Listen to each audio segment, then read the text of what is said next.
Hello, Jason is here. So, I'm coming back to you with a new video.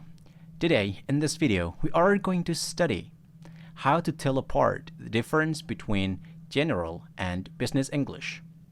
This is for those who have been working in a particular company, how to boost up your English skills with the particular words that you may and may not use. So, are you ready? Let's get started, but beforehand, don't forget to subscribe this channel and as well, give your recommendations what kind of topic that we are going to post in the following video. So, let's get started then. Yep, pada video kali ini kita akan belajar membedakan antara General English, bahasa Inggris umum, dengan bahasa Inggris bisnis. Dan ada 4 konten di sini yang akan kita bahas bersama-sama terkait dengan sosialisasi. Yang pertama, perencanaan or arrangements. Number 2, undangan or invitations. Number 3, restoran atau saat di restaurants. Dan yang terakhir adalah parties, dalam pesta. Kita akan mulai yang pertama terlebih dahulu. Ada kalimat, I have made the schedule of the meeting for 3:30 and you are presenting the last report. I've made the schedule.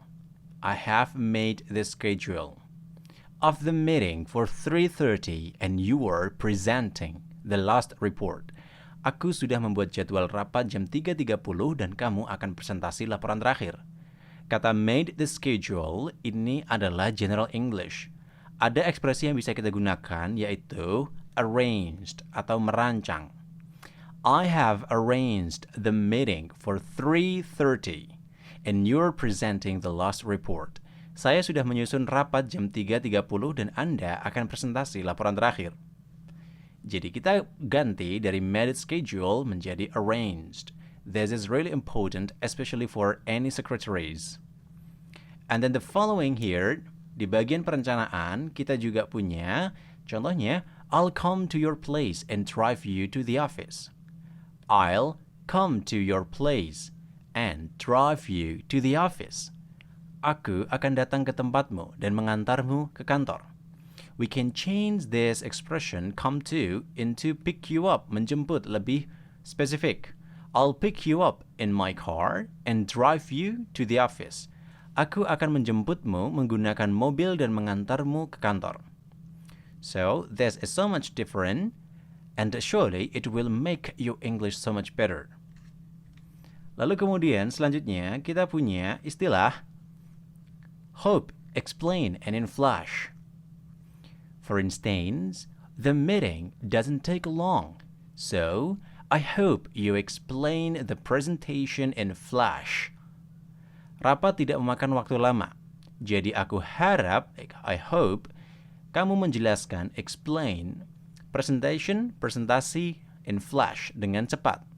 Kita bisa ganti 3 kata itu menjadi berikut ini. In business English, the meeting doesn't take long, so I'm expecting you illustrate the presentation quickly.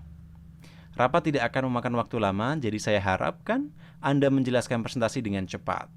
Nah, kata in flash ini sekejap, kita ganti menjadi quickly, hope menjadi expect, explain menjadi illustrate. You got it? Oke.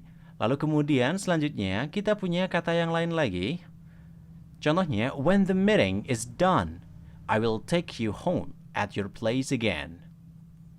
Ketika rapat selesai, aku akan mengantarkanmu pulang. Kata is done di sini artinya selesai, bukan finish. Kalau misal kita mau bilang finish, biasanya kita membutuhkan objek. I finish homework, kayak gitu. Oke ya. Tapi kalau semisal ini berkaitan dengan kegiatan, kita bisa gunakan is done. Lalu kemudian take you home artinya mengantarkanmu pulang. Tapi kita bisa ganti 2 ekspresi ini menjadi when the meeting have finished. Nah, di sini. Finished ini, oke, bisa kita pakai untuk menjadi formal. Have finished. Tapi di sini menggunakan perfect tense, artinya kata aktif, seperti itu. Lalu kemudian, I'll drop you off at your place again. Ketika rapat sudah selesai, saya akan mengantarkan Anda pulang. Gitu. Jadi kita gunakan kata take you home menjadi drop you off. Drop itu artinya menaruh, ya kan? Kemudian selanjutnya, thank you for having me to the opening of the art exhibition next Wednesday. Terima kasih sudah mengundangku ke pembukaan pameran seni Rabu mendatang. Ada kata for having me, sudah mengundang saya. Tapi kita bisa ganti menjadi inviting me. Thank you for inviting me to the opening of the art exhibition next Wednesday. Terima kasih sudah mengundang saya ke pembukaan pameran seni Rabu mendatang. Lalu, in general English, kita juga punya beberapa kata seperti happy dan say yes. I am happy to say that I am free that evening. And so, I am delighted to say yes. Aku bilang aku luang petang itu dan sebab itu aku akan mengiyakan. Nah, kata happy di sini kita bisa ganti menjadi pleased. Dan kata say yes kita bisa ganti menjadi accept. I am pleased to say that I am free that evening. And so, I am delighted to accept. Saya bilang saya luang petang itu dan sebab itu saya akan menerimanya. Gitu. Kemudian selanjutnya di dalam topik invitation, I am waiting to meet you there. I am waiting to meet you there. Sampai ketemu di sana. Kita bisa ganti kata I am waiting menjadi lebih formal menjadi I look forward. I look forward to meeting you there. Sampai bertemu di sana juga. Nah, kata look forward itu biasanya kita gunakan juga saat kita mau menuliskan surat. Terutama surat conclusion atau surat di bagian akhir yang mana kita menginginkan balasan. Seperti itu. Atau menginginkan respon. Oke ya. Kemudian selanjutnya, ketika kita berada di restoran, kita bisa gunakan yang pertama, this fish smells strange. It must be putrid. Putrid itu artinya busuk. Ikan ini baunya aneh. Ikannya pasti busuk. Tapi kita bisa ganti untuk menjadi lebih sopan, menjadi be off. This fish smells strange. It must be off. Ikan ini baunya aneh. Ikannya pasti busuk. Kata off ini beragam artinya. Off bisa berarti tidak aktif, busuk, dan juga berangkat atau tinggal. So, tergantung aja dengan konteks kalimatnya. Ini disebut sebagai idiomatic expressions. Dan semoga kalian terbiasa dengan ini. Kemudian selanjutnya, di restoran juga, biasanya untuk general English kita gunakan kata take. I'm not going to eat this meal, so please just take it. Aku tidak akan memakan makanan ini, jadi ambil saja. Kita bisa gunakan kata yang lebih spesifik lagi dengan kata away. Artinya away ini memberikan konteks menjauh. I'm not going to eat this meal, so please take it away. Ambil makanan ini menjauh gitu maksudnya. Aku tidak akan memakan makanan ini, jadi singkirkan saja. Kemudian di restoran kita masih ada contoh kalimat yang lain seperti you may get me to pay. Get me to pay artinya meminta gitu. Untuk apa? Membayar. That putrid fish, but I want the change. Kamu boleh minta aku membayar ikan busuk itu, tapi aku mau ganti. Tapi untuk konteks formal, kita bisa ganti get me to pay menjadi charge me for. You may charge me for that putrid fish, but I want change. Anda boleh minta saya membayar ikan busuk itu, namun saya mau ganti, gitu. Kemudian selanjutnya, contoh yang lain di sini, I want you to bring. Now, I want you to bring the menu again, so that I can order something else. Sekarang, aku mau kamu membawa menunya lagi agar aku bisa pesan yang lain. Nah, di sini ada kata I want you to bring, kita ganti menjadi langsung. Direct object. Now bring me the menu again, so that I can order something else. Sekarang bawakan saya lagi menunya, supaya saya bisa memesan yang lain. Lalu kemudian, kali ini dalam konteks pesta. Nah, biasanya ketika kita mau menyambut orang, kita gunakan kata welcome. Rudy is a great host. He always welcomes his guest at the door with a friendly word and a joke. Rudy adalah tuan rumah yang baik. Dia selalu menyambut tamu-tamunya di dekat pintu dengan sebuah kata dan candaan yang ramah. Tetapi kata welcome ini sebenarnya bisa kita ganti menjadi greet. Contohnya, Rudy is such a great host. Nah, kalau ada kata such a great host artinya sangat gitu. Such di sini berarti sangat. He always greets his guest at the door with a friendly word and a joke. Rudy adalah seorang tuan rumah yang sangat baik. Dia selalu menyambut tamu-tamunya di dekat pintu dengan sebuah kata dan candaan yang ramah.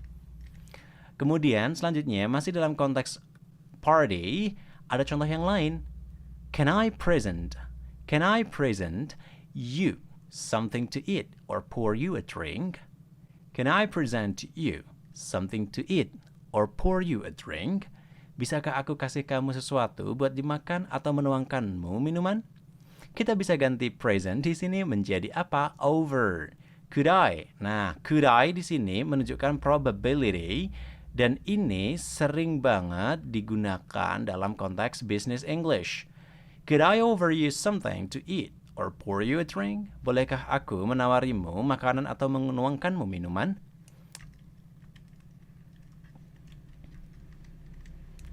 Kemudian selanjutnya kita masih ada kata lain, know dan juga let you know. If you don't know the people here, I'd let you know to one or two of them. Jika kamu tidak tahu orang-orang di sini, aku akan beritahu kamu satu atau dua dari mereka. Let you know. I'd di sini berasal dari kata would.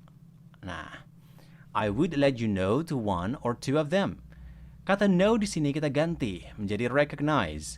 Let you know menjadi apa? Introduce, lebih spesifik.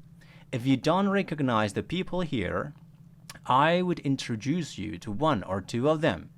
Jika kamu tidak mengenal orang-orang di sini, aku akan mengenalkanmu ke satu atau dua dari mereka. Kemudian selanjutnya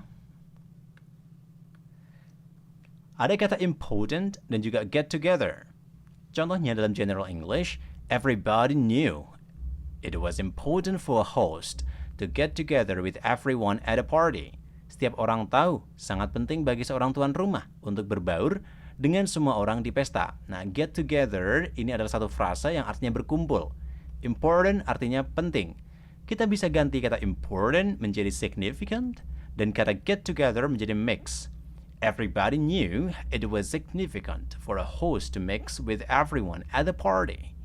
Setiap orang tahu sangat penting bagi seorang tuan rumah untuk berbaur dengan setiap orang di pesta.